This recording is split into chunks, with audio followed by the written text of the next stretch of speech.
மார்க்கெட்லயே கம்மி சேதாரத்துல இன்னும் 1% தள்ளுபடி கொடுப்போம். ஓகே, வைரநக கேரட்டுக்கு 5000 தள்ளுபடி கொடுப்போம். தள்ளுபடி திருவிழா. Periyar Maniammai Institute of Science and Technology, Tanjavur. PIARC ranked number 17 in India by IIRF. India Pakistan போர் நிறுத்தத்திற்கான அறிவிப்பு நியூ டெல்லியிலிருந்து தான் வரணும், வாஷிங்டன்ல இருந்து வரக்கூடாதுன்னு காங்கிரஸ் எம்பிக்கள் பிரதமர் மோடியை கடுமையாக குற்றச்சாட்டை முன்வச்சிட்டு வராங்க.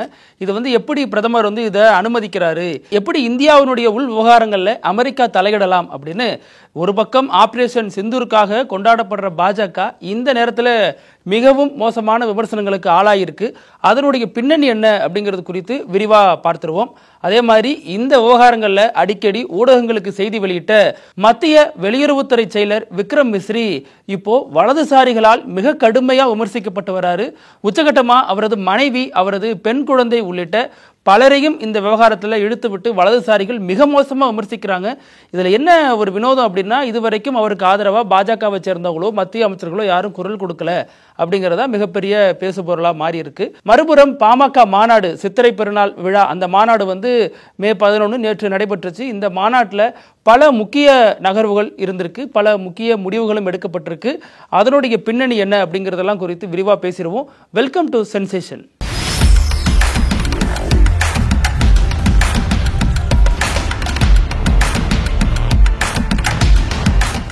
இந்தியா பாகிஸ்தான் போர், காஷ்மீரில் சுற்றுலா பயணிகள் கொல்லப்பட்ட விவகாரத்தில் இந்தியா பதிலடி கொடுக்கணும் அப்படிங்கிற காரணத்துக்காக ஆபரேஷன் சிந்தூர் அப்படிங்கிற ஒரு ஆபரேஷன் வெற்றிகரமாக செயல்படுத்தப்பட்டுச்சு. அதையடுத்து பாகிஸ்தானில் இருக்கக்கூடிய 9 முக்கியமான குற்றவாளிகள் கூடாரம்லாம் அழிக்கப்பட்டுச்சு. அதையடுத்து போர் பதற்றம் சூழும் அபாயமும் ஏற்பட்டுச்சு. 2 நாடுகளும் பழிக்கு பழியாக பல தாக்குதல்களை நடத்திட்டு இருந்த நேரத்தில் அமெரிக்காலாம் சொன்னிச்சு, நாங்கள் எல்லாம் உள்ளே வரவே மாட்டோம் அப்படின்னு அமெரிக்க துணை அதிபர் ஜேடி வான்ஸ் சொல்லியிருந்தார். அமெரிக்க அதிபர் என்ன சொன்னார்னா, இது 1000 வருஷத்துக்கு மேலே 2 பேருக்குள்ளே நடக்கிற பிரச்சனை அப்படிங்கிற மாதிரி அமெரிக்கா இந்த விஷயத்தை கண்டும் காணாமல் தான் இருந்துச்சு. அதே நேரத்தில் திடீர்னு அமெரிக்கா ஏன் மூக்க உள்ள நுழைக்குது, அதனுடைய பின்னணி என்ன அப்படின்னு பல தகவல்கள் சொல்லப்படுது. இதில் குறிப்பாக அமெரிக்காவினுடைய CNN ஊடகம் ஒரு செய்தி வெளியிட்டிருக்கு. அதுதான் இப்போதைக்கு பெரிய அளவில் பேசுபொருளாக மாறி இருக்கு. இந்த போர் நிறுத்தத்துக்கான பின்னணி என்ன அப்படிங்கிறது அந்த ஊடகம் ஒரு செய்தி வெளியிட்டிருக்கு. அதில் என்ன சொல்கிறாங்க அப்படின்னா, மத்திய இன்டெலிஜென்ஸ், அதாவது அமெரிக்காவை பொறுத்த வரைக்கும் அந்த நாட்டினுடைய இன்டெலிஜென்ஸ் கொடுத்த ரிப்போர்ட்டின் அடிப்படையில் தான் ஜேடி வான்ஸ் பிரதமர்கிட்ட கூப்பிட்டு பேசியிருக்காரு.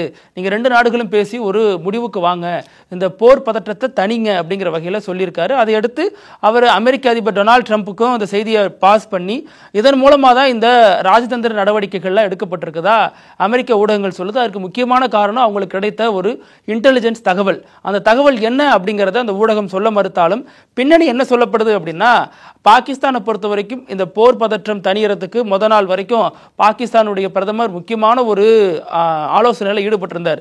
அணு ஆயுதங்கள் தொடர்பான ஆலோசனைன்னு சொல்லப்படுது. அணு ஆயுத தாக்குதலுக்கு பாகிஸ்தான் கிட்டத்தட்ட தயாராகிடுச்சு அப்படிங்கிற கருத்தும் சொல்லப்படுது. பாகிஸ்தான் அணு ஆயுதம் போட்டால் இந்தியாவும் அணு ஆயுதத்தில் வலிமையான நாடு தான், இந்தியாவும் அதை தாக்குனா மிகப்பெரிய பேரழிவுகளை கொண்டு வரும் அப்படிங்கிற அடிப்படையில் தான் அமெரிக்கா இந்த முடிவை எடுத்ததாக சொல்லப்படுது. ஆனாலும் பொதுவான விமர்சகர்கள் என்ன முன்வைக்கிறாங்க அப்படின்னா, அமெரிக்காவும் சீனாவும் இதில் நரி தந்திரமான பல வேலைகள் பார்த்துருக்காங்க. சீனா பாகிஸ்தானுக்கு பல ஆயுதங்களை கொடுத்திருக்காங்க, அதை இந்திய ராணுவப்படை வெற்றிகரமாக வீழ்த்தி அழிச்சிருக்காங்க. இதன் மூலமா சீனாவுக்கும் ஒரு பதிலடி கொடுத்திருக்காங்க. பாகிஸ்தானுக்கு நேரடியாக பதிலடி கொடுத்தாலும் சீனாவுக்கு ஒரு மறைமுக பதிலடி கொடுத்திருக்காங்க. உங்களையும் எங்களால் எதிர்கொள்ள முடியும் அப்படிங்கிறதா இந்திய ராணுவம் கொடுத்த மெசேஜா இருக்கு அப்படின்னு பலரும் சொல்லிட்டு வராங்க. அதுல இன்னொரு தரப்பு என்ன அப்படின்னா, அமெரிக்காவை பொறுத்த வரைக்கும் அமெரிக்கா இதுல நேரடியா மீடியேட் பண்ணல அப்படின்னாலும் அந்த போர் நிறுத்த ஒப்பந்தம் தொடர்பாக அமெரிக்கா பேச வருது. ஆனாலும் அமெரிக்காவை பொறுத்த வரைக்கும் பாகிஸ்தான் இங்க வலுவா இருக்கிறது தான் அமெரிக்கா விரும்புது. ஏன்னா இந்தியாவுக்கு ஒரு செக் பாயிண்ட் வைக்க தான் அமெரிக்கா, சீனா போன்ற நாடுகள் விரும்புது. அதன் பின்னணியில தான் IMF நிதி எல்லாம் பாகிஸ்தானுக்கு கிடைச்சிச்சு அப்படின்னு பல தகவல் சொல்லப்படுது. இதுல அமெரிக்கா மிகப்பெரிய நரித்தந்திரம் பண்ணுது. இந்தியாவுக்கு நண்பர் போலவே நடிச்சுக்கிட்டு பாகிஸ்தானுக்கு ஆதரவா பல விஷயங்களை செய்யுதுன்னு சொல்லப்படுது. இதுல அமெரிக்க ஊடகங்கள் என்ன ஒரு கருத்து சொல்றாங்க அப்படின்னா, பாகிஸ்தான் பொறுத்த வரைக்கும் இந்த போர் நிறுத்த ஒப்பந்தத்தை வரவேற்று வரவேற்றிருக்கு, அமெரிக்காவுக்கு நன்றி சொல்லியிருக்கு. ஆனால் இந்தியா இதை குறைத்து மதிப்பிடுது அப்படின்னு அமெரிக்க ஊடகங்கள்லாம் இந்தியாவை பற்றிய ஒரு பார்வையை முன்வைக்கிறாங்க. ஆனால் இந்தியாவில் நிலைமை வேற ஒன்றா இருக்கு. பிரதமர் இது குறித்து அல்லது மத்திய அமைச்சரவை இது குறித்து எந்த ஒரு ஆதாரப்பூர்வமான அறிவிப்போ அல்லது அறிக்கையோ விடாத நிலையில் இங்கே இருக்கக்கூடிய காங்கிரஸ் போன்ற எதிர்க்கட்சிகள்லாம் முக்கியமான ஒரு குற்றச்சாட்டை தொடர்ந்து மத்தியில் ஆளும் பாஜக மேலே வச்சுட்டே வராங்க. அது என்ன குற்றச்சாட்டு அப்படின்னா, இது எப்படி இந்த சமாதான உடன்படிக்கையை எப்படி இப்போ டொனால்ட் ட்ரம்ப் சொல்ல போச்சு, வாஷிங்டன்லேருந்து எப்படி இந்த அறிக்கை விடலாம், நம்ம இந்திய அரசு தானே இந்த போர் நிறுத்தத்துக்கு நம்ம தான் தயாராகிட்டோம் அப்படிங்கிறத நாம தான் அறிவிக்கணும், அது எப்படி அமெரிக்கா அறிவிக்கலாம் அப்படின்னு இங்கே இருக்கக்கூடிய எதிர்க்கட்சிகள்லாம் இப்போ போர்க்கொடி தூக்கியிருக்காங்க. ரெண்டாவது, இப்போ மறுபடியும் ட்ரம்ப் ஒரு ட்வீட் போட்டிருந்தாரு, அவரது ட்ரூத் சோஷியல் மீடியா. அதில் அவர் போட்டிருந்த பதிவில் என்ன சொல்றாரு அப்படின்னா, இது காஷ்மீர் விவகாரத்திலையும் நாங்கள் மத்தியஸ்தம் பண்ண தயாராக இருக்கோம், அதன் நீட்சியா பதற்றத்தை தணிக்கவும் தயாராக இருக்கும் அப்படின்னு ரொம்ப அக்கறை உள்ள ஒரு நபராக போட்டிருக்காரு. இது எப்படி எடுத்துக்கிறதே தெரியல. இந்தியாவினுடைய அங்கமாக இந்திய அரசால் அறிவிக்கப்பட்ட ஒரு ஜம்மு காஷ்மீரை எப்படி பாகிஸ்தானோட மத்தியஸ்தம் பேச அமெரிக்கா வர்றேன் அப்படின்னு சொல்லலாம், இதற்கு இந்தியா கடுமையான ஆட்சேபணங்களை தெரிவிக்க வேண்டாமா அப்படின்னு காங்கிரஸ் சார்பாக கடுமையான ஒரு போர்க்கொடி தூக்கப்பட்டிருக்கு. இன்னொரு தரப்புல என்ன சொல்றாங்கன்னா, இதே மாதிரி இந்திரா காந்தி வந்தப்போ கூட தான் அமெரிக்கா கடற்படையில் அணு ஆயுதங்கள் தாங்கிய கப்பலை வச்சு மிரட்டினாங்க, அதற்கெல்லாம் இந்திரா காந்தி பயந்தாங்களா? அப்படி பயப்படாதனால தான் இன்னைக்கு பங்களாதேஷ்னு ஒரு தனி நாட்டை உருவாக்கி கொடுத்தாங்க. இதை மோடி அரசு செய்யணும், துணிச்சலாக செய்யணும், அமெரிக்காவுக்கு தனது கண்டனங்களை அவர் தெரிவிக்கணும் அப்படின்னு ரொம்ப வலுவான ஒரு குரல் சொல்றாங்க. அது இல்லாமல் இப்போ ராகுல் காந்தி உள்ளிட்டோர் என்ன சொல்றாங்க அப்படின்னா, நாடாளுமன்ற கூட்டத்தொடரை கூட்டுங்க, சிறப்பு கூட்டத்தொடரை கூட்டுங்க, அனைத்து கட்சி கூட்டத்தை கூட்டுங்க, அமெரிக்கா இந்த விஷயத்தில் மூக்க நுழைக்கிறது, அதுக்கு இந்தியா கொடுக்க வேண்டிய எதிர்வினை என்ன அப்படிங்கிறதெல்லாம் பற்றி நம்ம இதில் பேசணும் அப்படின்னு இது மத்திய அரசுக்கு ஒரு பெரிய நெருக்கடியை ஏற்படுத்தியிருக்கிறதாக தான் பார்க்க முடியுது. இதில் மோடி அரசு என்ன மாதிரி ரியாக்ட் பண்ண போறாங்க அப்படிங்கிறது ஒரு எதிர்பார்ப்பை கிளப்பி இருக்கு. ஏன்னா அமெரிக்காவோட பகச்சிக்க போறாங்களா அல்லது அமெரிக்கா இதில் தலையிட வேண்டாம் அப்படின்னு டீசெண்டாக சொல்ல போறாங்களா அப்படின்னு பல எதிர்பார்ப்புகளை அது கிளப்பி இருக்கு. இப்படி பிரச்சனைகள் சர்வதேச அரசியலில் பேசப்பட்ட ஒரு நேரத்தில் நம்ம இந்திய வெளியுறவுத்துறை செயலர் விக்ரம் மிஸ்ரி அவரை வலதுசாரிகள் கடுமையாக விமர்சிச்சுட்டு வராங்க. எதற்காக அப்படின்னா, அவர் தான் அரசு சார்பாக அந்த போர் நிறுத்த ஒப்பந்தத்தை அந்த அறிக்கையை வெளியிடுறாரு, செய்தியாளர் சந்திப்பில் அதெல்லாம் படித்து காட்டுறாரு. அதற்கு தான் இவ்வளோ பேர் கொந்தளிச்சு அவர் குடும்பம், அவரது மகள் உள்ளிட்ட பலரையும் மிக மோசமாக தாக்கிட்டு வராங்க. அவங்க மகளோட எண்ணெல்லாம் வெளியிட்டிருக்காங்க, அவங்களோட ட்விட்டர் அக்கௌண்ட்டு, அவங்களோட இன்ஸ்டாகிராம் அக்கௌண்ட்டு, இப்படி பல அக்கௌண்ட்டோட டீட்டெயில்ஸ்லாம் சொல்லி அவங்கள கடுமையான மனரீதியான ஒரு தாக்குதலுக்கு ஆளாக்கியிருக்காங்க சோசியல் மீடியாவில். இந்தியாவினுடைய வெளியுறவுத்துறை செயலர் இருக்கக்கூடிய விக்ரம் மிஸ்ரி தனது ட்விட்டர் அக்கௌண்ட்டையே பிரைவேட்ல போடக்கூடிய நிலைமைக்கு தள்ளப்பட்டிருக்காரு. இதற்கெல்லாம் காரணம் இவர் யாரெல்லாம் ட்ரோல் பண்றாங்களோ அவங்க பேஜெல்லாம் போய் பார்த்தா அவங்க தீவிர வலதுசாரிகளா இருக்கிறதையும் பார்க்க முடியுது. ஆனா இதற்கு பாஜக சார்பாகவோ அல்லது மத்திய அரசு சார்பாகவோ அல்லது மத்திய பாஜகவினுடைய எம்பிக்கள் சார்பாகவோ எந்த ஒரு எதிர்வினையும் கொடுக்கல. இதற்கு கண்டிச்சு கூட எந்த ஒரு பேச்சும் எழல. இதற்கு மாறா இதை கண்டிக்கிறதுலாம் யாரு அப்படின்னா, அகிலேஷ் யாதவ், அசாதுதீன் ஓவைசி போன்றவர்கள் தான் முன்னாள் இப்போ ஐஏஎஸ் அதிகாரிகள் சங்கம், இவங்கெல்லாம் தான் அதை கடுமையாக கண்டிக்கிறாங்க. அவர் 3 பிரதமர்களுக்கு தனி செயலராக இருந்த ஒருத்தர், அவரை இப்படி ட்ரீட் பண்றது எப்படி? ஐக்கிய குஜராத்ல இருந்து மன்மோகன் சிங்ல இருந்து பிரதமர் மோடி வரைக்கும் பலருக்கும் தனி செயலராக இருந்திருக்காரு. சைனாவில இருந்து பாகிஸ்தான்ல இருந்து பல நாடுகளில் இந்தியாவினுடைய தூதராக செயல்பட்டிருக்காரு. பல முக்கிய அதிகாரங்களில் பல முக்கிய பொறுப்புகள் இருந்தவர் இப்படி போற போக்கில் நீங்க நடத்தலாமா அப்படிங்கிற எதிர்வினைகளும் இப்பதான் எழ தொடங்கி இருக்கு. அதே சமயம் அவர் ஆதரித்து சில வலதுசாரிகள் போடுற பதிவு எப்படி இருக்குன்னா, அவர் ஒரு காஷ்மீர் பண்டிட்டு, அதற்காகவாச்சும் நம்ம அவரை விமர்சிக்காம இருக்கலாம் அப்படிங்கிற வகையில எல்லாம் கருத்துகள் பதிவு செய்யப்பட்டு வருது. அதுவும் இல்லாம சிலர் அவரை தேச துரோகி, இவர் தேச துரோகம் பண்ணிட்டாரு அப்படிலாம் சொல்றாங்க. இது எப்படி தேச துரோகத்தில் வரும்? அரசு எடுத்த முடிவை அறிவிக்கிற இடத்துல அவர் இருக்கிறாரு, அதனால அவர் அறிவிப்பை வெளியிடுறாரு அப்படின்னு தான் அதை பார்க்கணும் அப்படிங்கிற ஒரு பார்வை ரொம்ப முக்கியமானதான் அந்த இடத்துல இருக்கு. அவர் தனிப்பட்ட முறையில் தாக்குற யாருமே மத்திய அரசை விமர்சிக்க தயாரா இல்லை அப்படிங்கறத இந்த ட்வீட் வழியா பார்க்க முடியுது. இது அரசு எடுத்த முடிவு, 2 நாட்டுகளும் சேர்ந்து எடுத்த ஒரு போர் நிறுத்த ஒப்பந்தம், இதில் எப்படி மிஸ்ராவை போட்டு இவ்வளவு காய்ச்சுறாங்க அப்படின்னு ஒரு எதிர்வினைகளும் எழத் தொடங்கி இருக்கு. அப்புறம் இன்னொரு முக்கியமான விஷயம் என்ன அப்படின்னா, திடீர்னு ராஜ்பவனும் முதல்வர் தரப்பும் நெருக்கத்தை ஃபாலோ பண்றாங்களோ அப்படின்னு பலரும் பேச தொடங்கியிருக்காங்க. என்ன அப்படின்னா, நம்ம போர் நிறுத்த ஒப்பந்தம் பண்ணக்கூடிய அன்னைக்கு மாலை முதல்வர் தலைமையில் ஒரு பெரிய பேரணி நடத்தப்பட்டுச்சு. டிஜிபி ஆஃபீஸ்ல இருந்து போர் நினைவு சின்னம் வரைக்கும் அந்த பேரணி பெரிய அளவில் பிரம்மாண்டமாக நடத்தப்பட்டுச்சு. திமுகவினுடைய கூட்டணி கட்சிகள் பலரும் அந்த பேரணியில் கலந்துக்கிட்டாங்க. ராணுவத்துக்கு ஆதரவாக அந்த பேரணி நடந்துச்சு. இதன் மூலமா திமுக பல மெசேஜ்களை டெல்லிக்கு சொல்லியிருக்கு, இந்த நாட்டுக்கு சொல்லியிருக்கு அப்படின்னு சொல்லப்பட்டுச்சு. திமுக திமுகவை பொறுத்த வரைக்கும் மத்திய அரசு எடுக்கக்கூடிய பல நிலைப்பாடு, அது வந்து மும்மொழி கொள்கையாக இருக்கலாம் அல்லது நீட்டாக இருக்கலாம், அந்த மாதிரி பல விஷயங்களில் திமுக இன்னைக்கும் மாநில சுய உரிமை சார்ந்து பல கொள்கைகளை அதற்கு எதிராகவே ஸ்டாண்ட் எடுத்திருக்கு. அதனால பல இடங்களில் வந்து திமுக ஒரு பிளவுவாத கட்சி, இது வந்து ஒரு பிரிவினைவாத கட்சிலாம் பலரும் மத்திய அரசு சார்ந்த பலரும் வந்து விமர்சித்ததை கடந்த காலங்களில் பார்க்க முடிஞ்சு.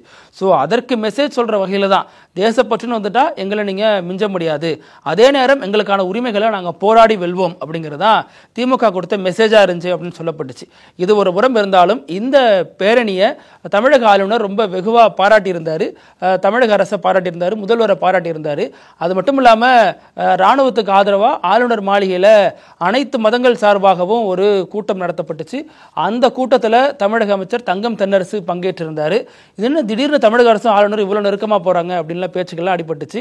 ஆனாலும் இது தேச ஒற்றுமை அப்படிங்கிற அடிப்படையில் தான் தமிழக அரசு அவங்க கூட இணைந்து செயல்படுறாங்க, ஆளுநர் கூட இணைந்து செயல்படுறாங்க அப்படிங்கிற கருத்துக்களும் முன்வைக்கப்பட்டு வருது. அப்புறம் நேற்று பெரிதும் எதிர்பார்க்கப்பட்ட சித்திரை பெருநிலவு விழா, பாமகவினுடைய அந்த வன்னியர் சங்கம் சார்பாக நடத்தப்பட்ட அந்த விழாவில் மிகப்பெரிய அளவில் முக்கியமான சில விஷயங்கள்லாம் பேசப்பட்டிருக்கு. அதில் அன்புமணி ராமதாஸ் பேசின விஷயங்கள் என்ன அப்படின்னு பார்த்தா, அவர் வந்து நடிகர்கள் பின்னாடி போறீங்க, அது ரொம்ப மோசமானது அப்படிங்கிற வகையில் விஜயை மறைமுகமாக விமர்சிச்சிருந்தார். அதே மாதிரி ராமதாஸ் பேசும்பொழுது என்ன சொன்னார்னா, வன்னியர்களுக்கு திமுக துரோகம் செஞ்சிருச்சு அப்படின்னு பேசியிருந்தாங்க. இதன் மூலமாக ரெண்டு விஷயம் தெளிவாயிடுச்சு அப்படின்னு சொல்லப்படுது. ஒன்று என்னன்னா, திமுகவுடனோ அல்லது தமிழக வெற்றி கழகமுடனோ வரவிருக்கக்கூடிய தேர்தலில் பாமக கூட்டணி அமைக்க வாய்ப்பு இல்லை, அந்த ஒரு முடிவு எடுத்ததுக்கு பிறகுதான் இப்படி ஒரு மாநாட்டில் இவ்வளோ பட்டவர்த்தனமாக இரண்டு கட்சிகளை விமர்சிக்கிறாங்க அப்படின்னு ஒரு கருத்து முன்வைக்கப்படுது. இன்னொன்று, தனது மகனை பக்கத்தில் வச்சுக்கிட்டு ராமதாஸ் வந்து பயங்கரமாக பேசிட்டாரு அப்படின்னு பல வீடியோக்கள் வைரல் ஆகிட்டு வருது. அதில் என்ன சொல்கிறார் அப்படின்னா, இது மாதிரி அந்த கட்சி கூட கூட்டணி போகணும், இந்த கட்சி கூட கூட்டணி போகணும், கட்சிக்குள்ளேயே கூட்டணி வச்சுக்கிறது, கட்சிக்குள்ளேயே கோஷ்டி பிரிச்சுக்கிறது, இதெல்லாம் இருக்கக்கூடாது, இதெல்லாம் செட் ஆகாது மகனே அப்படிங்கிற மாதிரி அவருக்கே உரித்தான பாணியில் கடுமையாக சாடி இருக்காரு. நீ வந்து ஏன்னா போன மீட்டிங்கில் வந்து தந்தை மகன் பிரச்சனை வரும்பொழுது எனது நம்பர் இதுதான், அங்கே வந்து பாருங்கள் பனையூர் ஆஃபீஸ்லன்னு அன்புமணி சொல்லிட்டு வெளியேறினார் இல்லையா, அதை சுட்டி காட்டி தான் அவர் வந்து வேறு விதத்தில் சொல்கிறாரு ராமதாஸ் அப்படின்னு சொல்லப்படுது. என்ன அப்படின்னா, இது மாதிரி 4 நம்பர் இல்லை, நீ இன்னும் ஒரு 4 நம்பர் கூட ஃபோன் நம்பர் வாங்கி வச்சுக்க, ரியல் எஸ்டேட் பண்ணு, ஆனால் இங்கே வந்தால் பொறுப்புக்கு வந்தால் என்ன கேட்டுட்டு தான் நீ எதுவானாலும் செய்யணும் அப்படிங்கிற வகையில் மீண்டும் தனது அதிகாரத்தை அங்கே வந்து அவர் மையப்படுத்தியிருக்காரு அப்படின்னு தான் சொல்ல முடியுது. நீ வந்து ஒன்றை திருத்திக்கோ அப்படின்னு மீண்டும் மீண்டும் அவர் சொல்கிறது எல்லாமே முகுந்தனுக்கு மீண்டும் கட்சியில் முக்கியத்துவம் தரப்பட போகுது, அதற்கான சிக்னல் தான் ராமதாசனுடைய பேச்சு அப்படிங்கிற வகையிலையும் இந்த கருத்துக்கள் பார்க்கப்படுது. அதே நேரம் இது வந்து இப்போதைக்கு பாமக இருக்கிற ஒரே ஆப்ஷன் பாஜகவுடனான கூட்டணி தான் அல்லது அதிமுகவுடனான கூட்டணி தான், அந்த 2 டோர் தான் பாமகவுக்கு திறந்திருக்கு அப்படிங்கிற கருத்துக்களும் சொல்லப்பட்டு வருது. மறுபுறம் தமிழக பாஜகவை பொறுத்த வரைக்கும் பாஜகவினுடைய முன்னாள் தலைவர் இப்போதைக்கு இருக்கக்கூடிய தலைவரோட சில உரசல் போக்கில் ஈடுபட்டிருக்கிறதாக தகவல் சொல்லப்படுது. அதையடுத்து இவர் தனி ஆவர்த்தனம் கட்சியில் பண்ணிட்டு இருக்காரு. இப்போ வந்து நயினார் நாகேந்திரனை பொறுத்த வரைக்கும் டெல்லியினுடைய உத்தரவுக்கு கட்டுப்பட்டு தான் பல வேலைகள் பண்ணிட்டு வர்றாரு. ஆனால் முன்னாள் தலைவர் தமிழகத்தை விட்டு போக மனசு இல்லாமல் இங்கேயே சுற்றிட்டு வர்றாரு. குறிப்பாக கொங்கு பகுதியில் தனது ஆதிக்கத்தை எப்படியாச்சும் நிலைநிறுத்தணும், அதே நேரம் வரவிருக்கக்கூடிய தேர்தலில் அந்த பகுதியில் போட்டிக்கிட்டால் நம்ம கணிசமான வாக்குகளை பெற முடியும், அதன் மூலம் வெற்றியை நிச்சயமாக பெற முடியுங்கிற நம்பிக்கையின் அடிப்படையில் அவர் தனியாக ஒரு கட்சிக்குள்ளே இவர் தனி கழகம் பண்ணிட்டு வராரு அப்படின்னு கருத்து சொல்லப்படுது. என்ன அப்படின்னா, இவரது ஆதரவாளர்களை இவர் அப்படியே இவர் பக்கமே வச்சிருக்கிறதாக சொல்லப்படுது. குறிப்பாக இப்போ இருக்கக்கூடிய தலைவரோட உங்களுக்கு எந்த ஒட்டும் இருக்கக்கூடாது, உறவும் இருக்கக்கூடாது அப்படின்னு தனது ஆதரவாளர்களுக்கு கண்டிஷன் போட்டதாகவும் ஊராக இப்போ கடைசியாக கோவையில் ஒரு மீட்டிங் போட்டதாகவும் சொல்லப்படுது. அந்த மாதிரி ஒவ்வொரு ஊராக தனது ஆதரவாளர்களை சந்தித்து அங்கே இருக்கக்கூடியவங்கள்ட்ட மீட்டிங் போட்டு தனது பலத்தை மீண்டும் காட்ட போகிறாரு அப்படின்லாம் தகவல் சொல்லப்படுது. இது பாஜகவுக்குள்ள ஒரு புதிய கழகமாக தான் பார்க்கப்படுது. இதை இப்போ இருக்கக்கூடிய நயினார் நாகேந்திரன் எப்படி எடுத்துக்க போகிறாரு, எப்படி ஹேண்டில் பண்ண போகிறாரு அப்படிங்கிறதா கமலாலயத்தினுடைய பெரிய எதிர்பார்ப்பாக மாறி இருக்கு. கடைசியாக நம்ம நிகழ்ச்சியினுடைய இறுதி பகுதியான இப்படி எல்லாமா நடக்கும் அப்படிங்கிறது, இதில் சீனாவில் ஒரு வீடியோ ஒன்று வைரல் ஆகிட்டு வருது.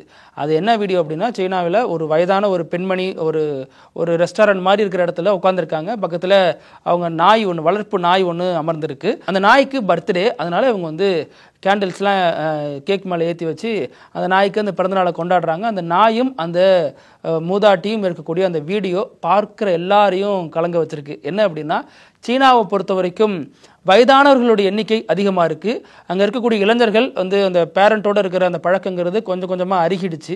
அதனால் அங்கே அது மூத்தோர்கள் எண்ணிக்கை அப்படிங்கிற அதிகரித்ததன் அடிப்படையில் அவங்களுக்கு உறவினர்கள் அல்லது மகன்கள் அவர்களோட சப்போர்ட் இல்லாத காரணத்தினால இந்த மாதிரி நாய்களோடையும் பூனைகளோடையும் தான் அவங்க பெரும்பாலும் பழகிறாங்க அப்படிங்கிற ஒரு கருத்து மேலோட்டமாக சொல்லப்படுது. நம்ம ஊரை பொறுத்த வரைக்கும் தான் இங்கே இருக்கக்கூடிய IAS அதிகாரி முதற்கொண்டு நாயால் விரட்டி கடிக்க வைக்கப்படுறாரு. அந்த நாய்க்கடிக்கு என்னென்ன சிகிச்சை இருக்கு, நாய்க்கடி ஏன் அப்படி ஏற்படுது அப்படின்லாம் நமக்கு மிகப்பெரிய கவலை அளிக்கிற நேரத்தில் இப்படி ஒரு மூதாட்டியும் நாயும் தனியா இருக்கிற வீடியோ வெளியாகி பலரையும் மாதிரி நெகிழ வச்சிருக்கு. பலரை இதுதான் முதுமையோட கொடுமை அப்படிங்கிற மாதிரிலாம் பலரும் ஸ்டேட்மெண்ட் சொல்லிட்டு வராங்க. இதே மாதிரி நாளைக்கும் பல செய்திகளோடு சந்திக்கலாம். நன்றி. நக்கீரன் டிவிக்கு சப்ஸ்கிரைப் செய்யுங்கள். உங்கள் ஆதரவே எங்கள் பலம். ஆசிரியர்களுக்கு நண்பனாகவும் மாணவர்களுக்கு ஆசானாகவும் திகழும் தேர்வு வழிகாட்டி. ஒவ்வொரு பாடத்திற்கும் அனுபவமிக்க ஆசிரியர்களின் துல்லியமான தெளிவான விடைகள். CNC இருக்கு, தேர்வு பயம் எதற்கு? இது தீரன் பப்ளிஷிங் ஹவுஸ் விற்பனை வெளியீடு.